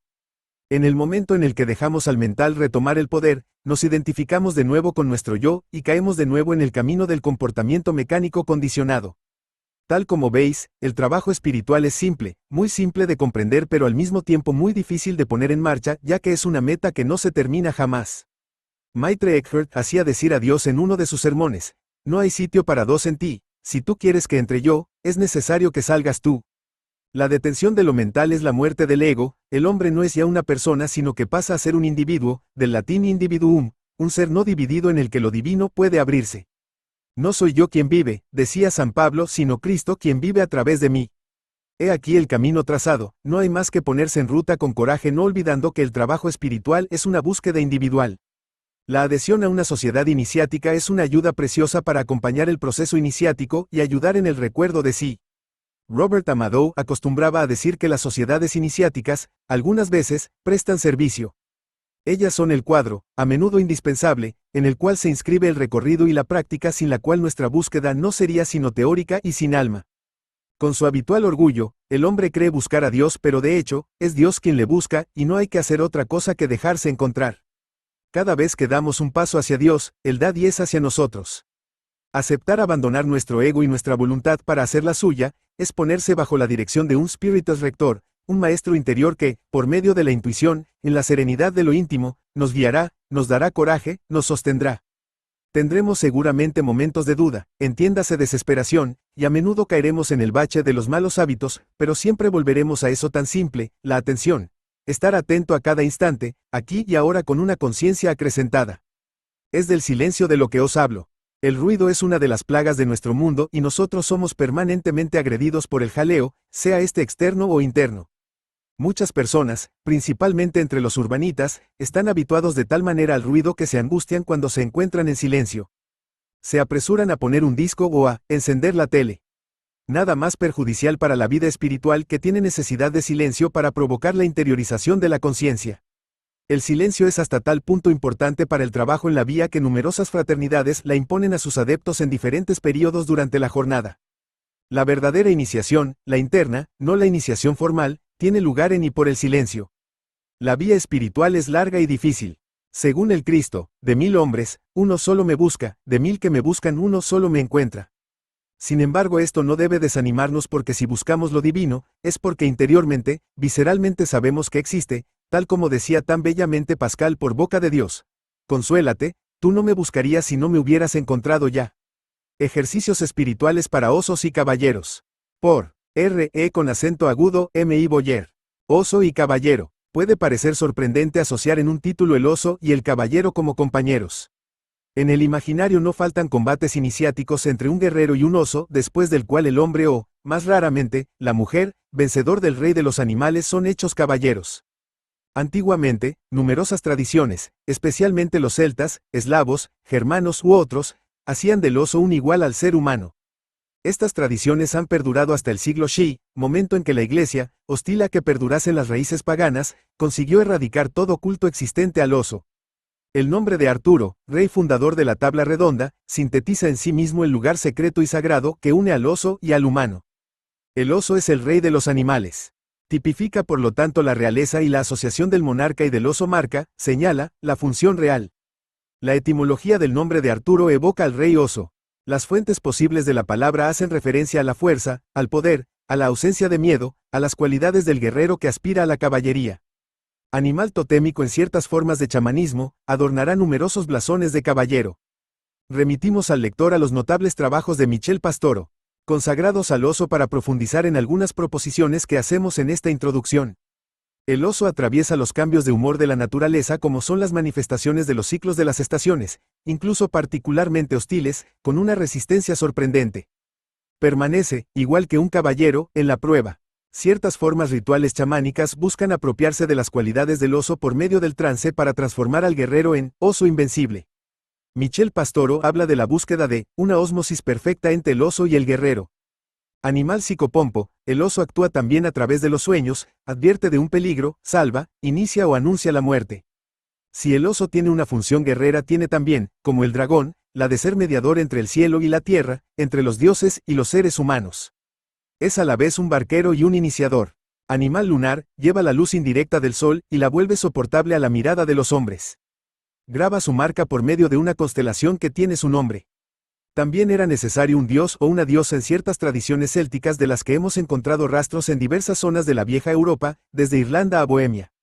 La hibernación del oso, cuya entrada se celebrada el 11 de noviembre, corresponde en ciertos mitos artúricos a la ocultación del héroe, hasta la vuelta esperada, el 2 de febrero, que hoy corresponde a la Candelaria. La Iglesia, en su voluntad de acabar con el poder simbólico del oso, se empleó en enmascarar las fiestas del oso con grandes fiestas cristianas. Si el oso es igual al hombre, es también en razón a su sexualidad. Durante siglos, se ha considerado que el oso no se acoplaba como los cuadrúpedos sino como los seres humanos, lo cual ha sido desmentido en los últimos tiempos. Pero esta creencia, así como la de la atracción del oso por los olores sexuales de las mujeres, ha alimentado el mito de la unión entre el oso y la mujer, unión que se pensaba daba lugar al nacimiento de héroes, de reyes o de semidioses. Estas supuestas uniones, combatidas por la Iglesia en la cual algunos teólogos llegan incluso a reconocer la interfecundidad de la mujer y el oso, dejaron trazas en las leyendas caballerescas y especialmente artúricas con Ider y también con Tristán indirectamente. Ciertas grandes familias, hasta el siglo CI, reivindicaban la filiación simbólica del oso. Vamos ahora a las prácticas que continúan el esclarecimiento de estos parentescos del oso con el ser humano, especialmente en su función guerrera o caballeresca. El oso y el caballero inscrito en la búsqueda comparten la soledad, las andanzas, el poder de existir, el no temor, la constancia, la capacidad de ocultación, de desaparición cuando la oscuridad reina y vuelve con la luz. Uno y otro deben ser particularmente vigilantes ante lo que se presenta. Deben percibir el mundo tal como se le contempla y los peligros y las oportunidades. Llevan uno y otro su propia realeza, nacida de su naturaleza intrínseca, que buscan a través de los encuentros, tantos espejos que reenvían los reflejos parciales de esta naturaleza original y última. Tanto en Occidente como en Oriente, ciertas prácticas espirituales, con fundamentos psicofísicos, que se pueden encontrar tanto entre los jesuitas como entre los budistas Chan, son a veces denominadas vías del oso. Permiten extraerse del velo opaco de los condicionamientos, de la identificación con la persona, el automaton, de Spinoza, sin que se tenga que recordar el cadáver suspendido, de Fernando Pessoa, para reconquistar la ciudad del ser a través de los tres mundos del conocimiento, la sustancia o forma, la energía y, en fin, la esencia, que son las tres modalidades de la obra. Numeral. El trabajo práctico debe comenzar por el currículo de ejercicios que componen el conjunto de prácticas de base, desarrollado hace ya casi 2 décadas por el grupo de Tebas, y que reúne 4 prácticas fundamentales, sobre las cuales se va elevando, gradual y orgánicamente, el nivel vibracional del estudiante por el orden de escalones que componen esta escalera que pretendemos subir, con la esperanza de realizar algún día la actualización de la verdadera naturaleza de nuestro ser. Este trabajo, fundamental para varias sociedades tradicionales europeas, conduce al candidato a percibir el mundo en lugar de pensarlo. Es un parar el mundo, fruto de la desidentificación realizada del mental, que permite el pliegue del tiempo, necesario e indispensable para abordar la búsqueda. Estas 4 prácticas son: el recuerdo de sí por la división de la conciencia, las prácticas de los sonidos, IAO, en sus 2 formas, la meditación del infinito en el cuerpo, la muy importante práctica de la letra A. Este conjunto de ejercicios tiene la peculiaridad de reunir de manera ordenada y accesible los puntos fundamentales de la unidad psicofísica del ser humano que deben ser activados, vivificados y exaltados, que están en la base de todas las tradiciones esotéricas tradicionales. Remitimos por tanto al lector a la lectura, estudio y práctica del libro El cuadrante del despertar de R.E. con acento agudo M.I. Boyer, publicado por Masónica. Es, como paso previo para abordar la ejercitación siguiente. Vía gnóstica de Panagion. Primera estación. Práctica. Reglas. Esta práctica está reservada a aquellos que están familiarizados con la práctica de las 4 técnicas de base. Cada vez que no se hace mención, la conciencia está por encima del cráneo, en la fontanela. La conciencia desciende siempre durante las expiraciones y sube siempre durante las inspiraciones, en el centro de la columna vertebral. La conciencia se coloca en el centro de la columna vertebral en la parte delantera del canal central para la expiración, en la parte trasera del canal central para la inspiración. Los centros de energía se perciben en el vacío del canal central. Se pasa de una postura a la otra durante la retención de la respiración. En el final de la inspiración, la conciencia en la cima del cráneo. Se expira cuando la postura siguiente es adoptada. Se toma una respiración normal y calma antes de emprender el ejercicio siguiente. Salvo para la práctica del IAO, la lengua está naturalmente ligeramente vuelta hacia atrás, la punta tocando la mitad del paladar. Naturalmente, significa no voluntariamente. Esta posición de la lengua se obtiene sin esfuerzo cuando la lengua, las mejillas y la parte trasera de la garganta están bien relajadas. La lengua cae entonces, hacia atrás, la punta siguiendo la conciencia en la cima del cráneo. A salutaciones de cara al este. En pie, piernas ligeramente flexionadas, pelvis ligeramente metida hacia adelante, mentón ligeramente metido, manos cruzadas sobre el corazón. Conciencia en la cima del cráneo, fontanela. Sentir la palpitación o la vibración. Respirad conscientemente. Bloquead la respiración en la cima del cráneo al final de una inspiración. Poneos de rodillas. Inclinad la frente en el suelo. Recuperad la respiración metiendo el mentón. Respirad normalmente. Bloquead. Levantaos. Expirad. Realizar 3 veces. 3x, este saludo. Quedad de pie en silencio. Conciencia por encima de vosotros mismos. Ve meditación del infinito en el cuerpo. Conciencia de los centros por la respiración. De pie o sentados. Postura adaptada a la práctica más confortable. Los ojos están cerrados. Las cejas hacia lo alto. Colocad la conciencia por detrás de la nuca, punto de testigo. Entrad en el centro de la cabeza, que corresponde a la glándula pituitaria. Sentid la oscilación. Respirad calmadamente. Subid al centro de la corona, en la cima de la cabeza durante una inspiración profunda. Sentid la oscilación. Respirad con calma. Desde la cima de la cabeza, descended la conciencia al centro de la cabeza durante una expiración. Remontad a la cima de la cabeza durante la inspiración, 3x. Desde la cima de la cabeza, descended la conciencia al centro de la garganta en una expiración. Subid a la cima de la cabeza en la inspiración, 3x. Desde la cima de la cabeza, descended la conciencia al centro del corazón en una expiración. Subid a la cima de la cabeza en la inspiración, 3x.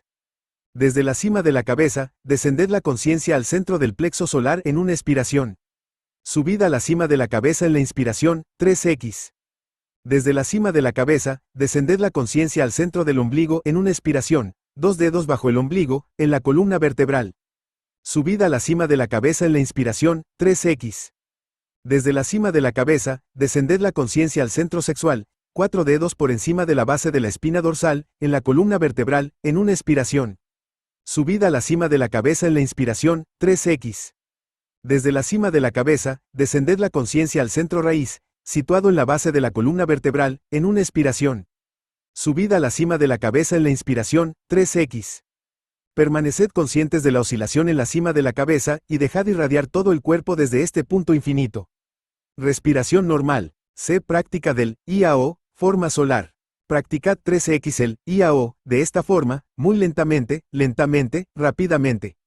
D. Práctica de la letra A. Los ojos están abiertos. Mirada desfocalizada. Práctica profunda. E. Secuencia energética. 5 estiramientos que redistribuyen la energía en el cuerpo. Hacer la secuencia 1, 3, 7 veces o más. De pie, de cara al este o al norte. Pies separados la distancia de los hombros. Piernas ligeramente flexionadas. Cerrad los puños, flexionad los brazos para colocar los puños bajo las axilas. Inspirad profundamente. Expirad inclinándoos a la izquierda. Levantaos durante la inspiración. Expirad inclinándoos a la derecha. Levantaos durante la inspiración. Expirad inclinándoos hacia adelante para mirar entre las piernas. Levantaos durante la inspiración. Cruzad las manos en la espalda, lo más alto posible remontando hacia la nuca. Expirad inclinándoos hacia atrás, lo más posible. Levantaos durante la inspiración. Colocad las manos en las caderas, como para contener el vientre con los dedos. Dad una zancada adelantando con la pierna izquierda. Bajaos lo más posible flexionando la rodilla izquierda, espalda recta, mirada a lo lejos, expulsando el aire y metiendo el vientre. Subid ligeramente la flexión y pivotad lentamente inspirando. Estáis con una zancada adelante con la derecha. Bajad lo más posible flexionando la rodilla izquierda, espalda recta, mirada lejana, expulsando el aire y metiendo el vientre. Volveos a levantar lentamente inspirando. Colocad la conciencia en la cima del cráneo. Respiración normal. Dejad irradiar la energía en todo el cuerpo. F meditación PANAGHION. Sentados. Postura adaptada a la práctica pero confortable. Los ojos están cerrados. Las cejas hacia lo alto. Secuencia de descenso de la respiración. Colocad la conciencia detrás de la nuca, punto de testigo. Entrad en el centro de la cabeza. Sentid la oscilación. Respirad con calma. Subid al centro corona en una inspiración profunda. Sentid la oscilación. Respirad con calma. Desde la cima de la cabeza, descended la conciencia al centro de la cabeza en una expiración. Bloquead la respiración unos segundos sin esfuerzo. Subid a la cima de la cabeza en la inspiración. Bloquead la respiración unos segundos sin esfuerzo. Desde la cima de la cabeza, descended la conciencia al centro de la garganta en una expiración. Bloquead. Subid a la cima de la cabeza en la inspiración. Bloquead. Desde la cima de la cabeza, descended la conciencia al centro del corazón en una expiración. Bloquead. Subid a la cima de la cabeza en la inspiración. Bloquead. Desde la cima de la cabeza, descended la conciencia al centro del plexus solar en una expiración. Bloquead. Subid a la cima de la cabeza en la inspiración. Bloquead. Desde la cima de la cabeza, descended la conciencia al centro del ombligo en una expiración.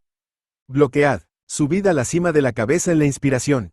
Bloquead. Desde la cima de la cabeza, descended la conciencia al centro sexual en una expiración. Bloquead. Subid a la cima de la cabeza en la inspiración. Bloquead. Desde la cima de la cabeza, descended la conciencia al centro raíz en una expiración. Bloquead. Subid a la cima de la cabeza en la inspiración. Bloquead. Secuencia de subida de la respiración. Desde la cima de la cabeza, descended la conciencia al centro raíz en una expiración. Bloquead. Subid a la cima de la cabeza en la inspiración. Bloquead. Desde la cima de la cabeza, descended la conciencia al centro sexual en una expiración. Bloquead. Subid a la cima de la cabeza en la inspiración. Bloquead. Desde la cima de la cabeza, descended la conciencia al centro del ombligo en una expiración. Bloquead. Subid a la cima de la cabeza en la inspiración. Bloquead. Desde la cima de la cabeza, descended la conciencia al centro del plexus solar en una expiración. Bloquead. Subid a la cima de la cabeza en la inspiración. Bloquead. Desde la cima de la cabeza, descended la conciencia al centro del corazón en una expiración. Bloquead. Subid a la cima de la cabeza en la inspiración. Bloquead. Desde la cima de la cabeza, descended la conciencia al centro de la garganta en una expiración. Bloquead. Subid a la cima de la cabeza en la inspiración. Bloquead. Desde la cima de la cabeza, descended la conciencia al centro de la cabeza en una expiración. Bloquead. Subid a la cima de la cabeza en la inspiración. Bloquead. Permaneced conscientes de la oscilación en la cima de la cabeza y dejad irradiar todo el cuerpo desde este punto infinito. Respiración normal. Podéis repetir esta secuencia de descenso y subida de la respiración. Desde la cima de la cabeza, expirad profundamente. Bloquead. Subid por encima de la cima de la cabeza con la inspiración. Respirad normalmente. Permaneced en la plenitud del silencio y del vacío. G. Práctica del IAO, forma lunar. Practicar 3x el IAO, de esta forma, muy lentamente. H. Práctica de la letra A. Los ojos están abiertos. Mirada desfocalizada. Y inclinación final de cara al este. En pie, piernas ligeramente flexionadas. Cadera ligeramente metida hacia adelante. Mentón ligeramente metido. Manos cruzadas sobre el corazón. Conciencia en la cima del cráneo, fontanela. Sentid la palpitación o la vibración. Respirad conscientemente. Bloquead la respiración a la cima del cráneo en el final de la inspiración. Poneos de rodillas. Inclinad la frente en el suelo. Respirad metiendo el mentón. Respirad normalmente. Bloquead. Levantaos. Expirad, una sola vez. Permaneced en pie en silencio. Conciencia en la cima de vosotros mismos. Vía gnóstica de Panagion. Segunda estación. Práctica. Reglas. Esta técnica está reservada a aquellos que están familiarizados con la práctica de las 4 técnicas de base y la primera estación de la vía gnóstica de Panagion. Cada vez que no se precise, la conciencia está en la cima del cráneo, en la fontanela. La conciencia sube siempre durante la expiración y desciende siempre durante las inspiraciones, a la inversa de la primera estación, al centro de la columna vertebral. La conciencia está colocada en el centro de la columna vertebral en la parte delantera del canal central para la inspiración, en la parte trasera del canal central para la expiración. Los centros de energía se perciben en el vacío del canal central. Se pasa de una postura a la otra en un blocaje de la respiración en el final de la expiración, la conciencia en la cima del cráneo. Se inspira cuando la postura siguiente se adopta. Se toma una respiración normal y calma antes de empezar el ejercicio siguiente. Salvo para la práctica del IAO, la lengua se pone de manera natural vuelta ligeramente hacia atrás, la punta tocando el medio del paladar. Naturalmente, significa no voluntariamente. Esta posición de la lengua se obtiene sin esfuerzo cuando la lengua, los carrillos y la parte trasera de la garganta están bien relajados. La lengua cae entonces hacia atrás, la punta siguiendo la conciencia en la cima del cráneo. A salutaciones cara al este. En pie, piernas ligeramente flexionadas, pelvis ligeramente metida hacia adelante, mentón ligeramente metido, manos cruzadas sobre el corazón. Conciencia en la cima del cráneo, fontanela. Sentir la palpitación o la vibración. Respirad conscientemente. Bloquead la respiración en la cima del cráneo en el final de la expiración. Poneos de rodillas. Inclinad la frente en el suelo. Inspirad profundamente. Respirad normalmente. Bloquead en el final de la expiración. Levantaos. Inspirad. Realizad 3 veces, 3x, esta salutación. Permaneced en pie en silencio. Conciencia en la cima de vosotros mismos. Ve meditación del infinito en el cuerpo. Conciencia de los centros por la respiración. En pie o sentado. Postura adaptada a la práctica pero confortable. Los ojos están cerrados. Las cejas hacia lo alto. Colocad la conciencia detrás de la nuca, punto de testigo. Entrad en el centro de la cabeza, que corresponde a la glándula pituitaria. Sentid la oscilación. Respirad con calma. Subid por el centro de la corona, en la cima de la cabeza en una expiración. Sentid la oscilación. Respirad con calma. Desde la cima de la cabeza, descended la conciencia al centro de la cabeza en una inspiración. Subid a la cima de la cabeza en la expiración, 3x. Desde la cima de la cabeza, descended la conciencia al centro de la garganta en una inspiración. Subid a la cima de la cabeza en la expiración, 3x. Desde la cima de la cabeza, descended la conciencia al centro del corazón en una inspiración. Subid a la cima de la cabeza en la expiración, 3x. Desde la cima de la cabeza, descended la conciencia al centro del plexus solar en una inspiración. Subid a la cima de la cabeza en la expiración, 3x. Desde la cima de la cabeza, descended la conciencia al centro del ombligo en una inspiración, 2 dedos bajo el ombligo, en la columna vertebral. Subid a la cima de la cabeza en la expiración, 3x. Desde la cima de la cabeza, descended la conciencia al centro sexual, 4 dedos por encima de la base de la espina dorsal, en la columna vertebral, en una inspiración. Subid a la cima de la cabeza en la expiración, 3x. Desde la cima de la cabeza, descended la conciencia al centro raíz, situado en la base de la columna vertebral, en una inspiración. Subid a la cima de la cabeza en la expiración, 3x. Permaneced conscientes de la oscilación en la cima de la cabeza y dejad irradiar todo el cuerpo desde este punto infinito. Respiración normal. C. Práctica del IAO, forma solar. Practicad 3x el IAO, de esta forma, muy lentamente, rápidamente. D. Práctica de la letra A. Los ojos están abiertos. Mirada desfocalizada. Práctica profunda. Es secuencia energética. 5 estiramientos que redistribuyen la energía en el cuerpo. Hacer la secuencia 1, 3, 7 veces o más. En pie cara al este o al norte.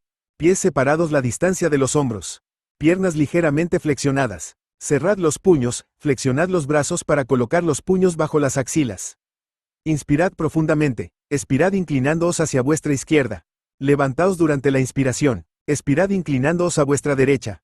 Levantaos durante la inspiración. Expirad inclinándoos hacia adelante para mirar entre vuestras piernas. Levantaos durante la inspiración. Cruzad las manos en la espalda, lo más alto posible hacia la nuca. Expirad inclinándoos hacia atrás, lo más lejos posible. Levantaos durante la inspiración. Colocad las manos sobre las caderas, como para contener el vientre con los dedos. Dad una zancada hacia adelante con la pierna izquierda. Bajaos lo más posible flexionando la rodilla izquierda, espalda recta, mirada lejana, expulsando el aire y metiendo el vientre. Volved a subir ligeramente la flexión y pivotad lentamente inspirando. Estáis con una zancada adelante a la derecha. Bajad lo más posible flexionando la rodilla izquierda, espalda recta, mirada lejana, expulsando el aire y metiendo el vientre. Enderezaros lentamente inspirando. Colocad la conciencia en la cima del cráneo. Respiración normal. Dejad irradiar la energía en todo el cuerpo. F. Meditación PANAGHION. Sentados. Postura adaptada a la práctica pero confortable. Los ojos están cerrados. Las cejas hacia lo alto. Secuencia de descenso de la respiración. Colocad la conciencia detrás de la nuca, punto de testigo. Entrad en el centro de la cabeza. Sentid la oscilación. Respirad con calma. Subid al centro corona en una expiración completa. Sentid la oscilación. Respirad con calma. Desde la cima de la cabeza, descended la conciencia al centro de la cabeza en una inspiración. Bloquead la respiración unos segundos sin esfuerzo. Subid a la cima de la cabeza en la expiración. Bloquead la respiración unos segundos sin esfuerzo. Desde la cima de la cabeza, descended la conciencia al centro de la garganta en una inspiración. Bloquead. Subid a la cima de la cabeza en la expiración. Bloquead. Desde la cima de la cabeza, descended la conciencia al centro del corazón en una inspiración. Bloquead. Subid a la cima de la cabeza en la expiración. Bloquead. Desde la cima de la cabeza, descended la conciencia al centro del plexus solar en una inspiración. Bloquead. Subid a la cima de la cabeza en la expiración. Bloquead. Desde la cima de la cabeza, descended la conciencia al centro del ombligo en una inspiración. Bloquead. Subid a la cima de la cabeza en la expiración. Bloquead. Desde la cima de la cabeza, descended la conciencia al centro sexual en una inspiración. Bloquead. Subid a la cima de la cabeza en la expiración. Bloquead. Desde la cima de la cabeza, descended la conciencia al centro raíz en una inspiración. Bloquead. Subid a la cima de la cabeza en la expiración.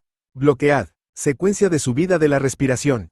Desde la cima de la cabeza, descended la conciencia al centro raíz en una inspiración.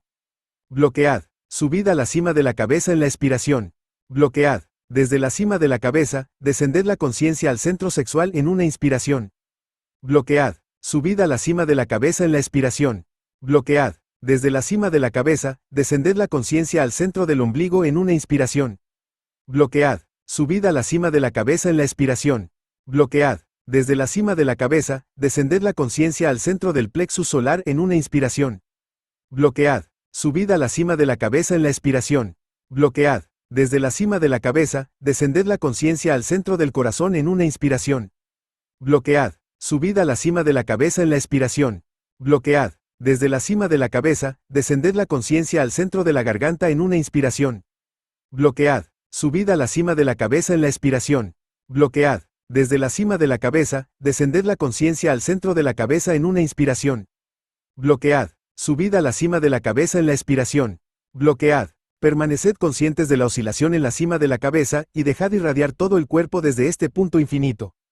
Respiración normal. Podéis repetir esta secuencia de descenso y subida de la respiración. Desde la cima de la cabeza, inspirad profundamente. Bloquead. Subid por encima de la cima de la cabeza en la expiración. Respirad normalmente. Permaneced en la plenitud del silencio y del vacío. G. Práctica del IAO, forma lunar. Practicar 3x el IAO, de esta forma, muy lentamente. H. Práctica de la letra A. Los ojos están abiertos. Mirada desfocalizada. Y inclinación final cara al este. En pie. Piernas ligeramente flexionadas. Pelvis ligeramente metida hacia adelante. Mentón ligeramente metido. Manos cruzadas sobre el corazón. Conciencia en la cima del cráneo, fontanela. Sentid la palpitación o la vibración. Respirad conscientemente. Bloquead la respiración en la cima del cráneo al final de una inspiración. Poneos de rodillas. Inclinad la frente en el suelo. Inspirad profundamente. Respirad normalmente. Bloquead en el final de la expiración. Levantaos. Expirad, una sola vez. Permaneced en pie en silencio. Conciencia en la cima de vosotros mismos. La vía caballeresca. Armand Toussaint. Atribuye a la capa el mismo valor simbólico que a la armadura del caballero, que para él es de naturaleza energética. Se refiere a menudo a la armadura y casco de Atena, donde según dice la materia es esa energía generada por la plena actividad de los centros de energía en el cuerpo, o chakras. Encontramos en la iconografía cristiana clásica, católica u ortodoxa, numerosas indicaciones sobre la manera de constituir esta armadura o esta capa. El concepto desarrollado por Toussaint apela a ciertas tradiciones marciales que desarrollan una capa de energía capaz de amortiguar los golpes y al mismo tiempo de devolver los efectos destructores sobre el adversario. Sin embargo, es a la cábala enseñada por su maestro, Serge Marcotone de Kiev, a la que se refiere Toussaint para constituir las 22 piezas de la armadura. Por medio de una tabla, Toussaint quiso sintetizar a la vez la práctica mántrica, basada aquí en el hebreo, pero que encuentra su equivalente en latín o en griego antiguo, que permite desarrollar la armadura, o la capa, y resumir el proceso alquímico que conduce la gran obra. Indicaciones de gran simpleza para una gran intención. I. Alfa. Conócete a ti mismo. El iniciado busca su desconocido en sí mismo. Aleph. 1. La voluntad de unidad, la sal alquímica. Bet, 2. La ciencia del binario interior. Gimel, 3. La síntesis interior positiva. Deilet, 4. El cuaternario de la realización. Santa, Solf, coagula, multiplica. 5. La voluntad inspirada, la era de los papas. Vav, 6. La elección de la vía entre la claridad y la oscuridad espirituales. Zain, 7. El triunfo o el fracaso del espíritu sobre la materia. Ed, 8. La búsqueda y la adquisición del equilibrio interior. Ted, 9. La integración de experiencias enriquecedoras por las técnicas místicas. Mirar para ver, escuchar para oír. Hacer el silencio interior. Vide, Audi, Tase. 2. Delta, tú conocerás a los otros. El iniciado en su manifestación en el mundo, en sus usos y costumbres, aprender así a vivir con las pruebas de los ataques que le fortalecen. Él permanece en el mundo, pero no se identifica con el mundo, con los mundos. Yod, 10. La fortuna, la ocasión de experimentar en los torbellinos del mundo. Kaf, 11 al 20. La fuerza oculta. Lamed, 11 al 30. El sacrificio que hace el iniciado aceptando las contrariedades para utilizarlas al servicio de su progreso espiritual. Mem, 13 al 40. La muerte vencida o el desdoblamiento consciente, el cambio de dimensión, el azufre alquímico. Non, 14 al 50.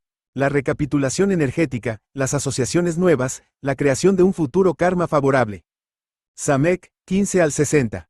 El ataque de Baphomet, las reacciones emotivas. Ain, 16 al 70. La salvaguarda o la ruina.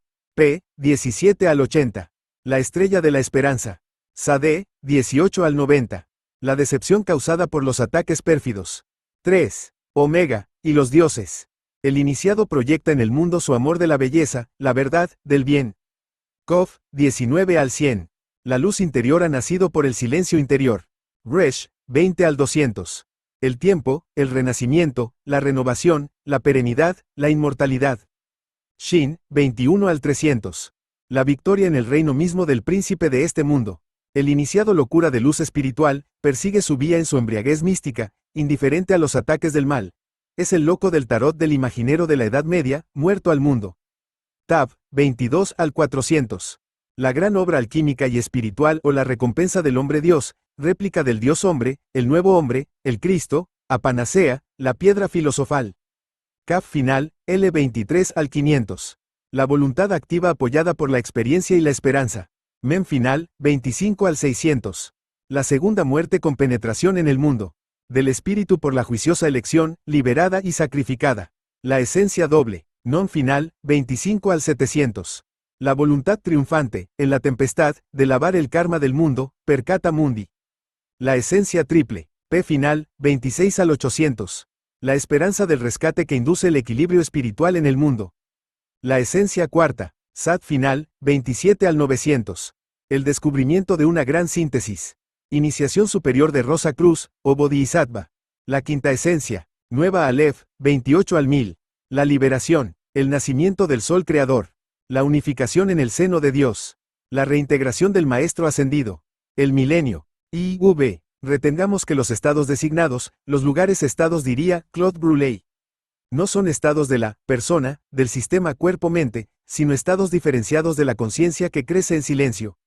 Es bajo la capa del silencio que, el iniciado busca su desconocido en sí mismo. En el camino hacia el uno, sentiremos la importancia inicial de la voluntad de unidad, voluntad que uno encuentra activa después triunfal, a todo lo largo del proceso iniciático. Esta vía caballeresca exige una práctica cotidiana, una práctica de recuerdo de sí y del sí que bien puede tomar formas en las cuales encontraremos siempre las mismas llaves. Aquí está una de las formas más directas. Las etapas son acumulativas. Cada etapa debe trabajarse durante un periodo en torno a 10 días. Se sobreentiende que, en ciertos días, no pensaréis practicar o bien pensaréis que no estáis en buenas condiciones para realizar la práctica. Acumulando los ejercicios, algunos se olvidarán. Todo ello forma parte del proceso. Vedlo sin juzgaros a vosotros mismos, vuestros progresos y dificultades se difuminarán progresivamente. Lo importante, retomando la fórmula de Louis Claude de Saint Martin, es resistir mucho. V. Fase alfa. Etapa 1.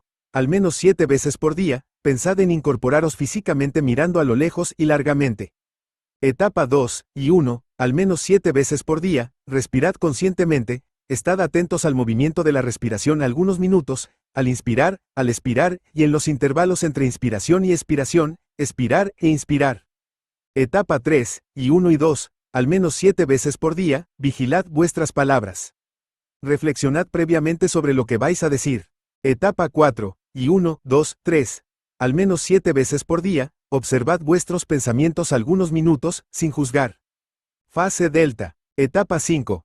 Al menos 7 veces al día, observad con ojos absolutamente nuevos lo que os rodea, conscientes de que lo que miráis es único, y aparece en el instante en que se posa vuestra mirada. Tomad conciencia que este objeto, ser humano, animal, cosa, acontecimiento, está hecho de todo eso que él es y será hasta su desaparición. Este objeto en el seno de vuestra conciencia es de la naturaleza del vacío. Etapa 6. Por la noche antes de acostaros, recapitulad sobre lo que habéis hecho y pensado en el curso del día con el mayor detalle posible, remontando en el tiempo a partir del instante presente.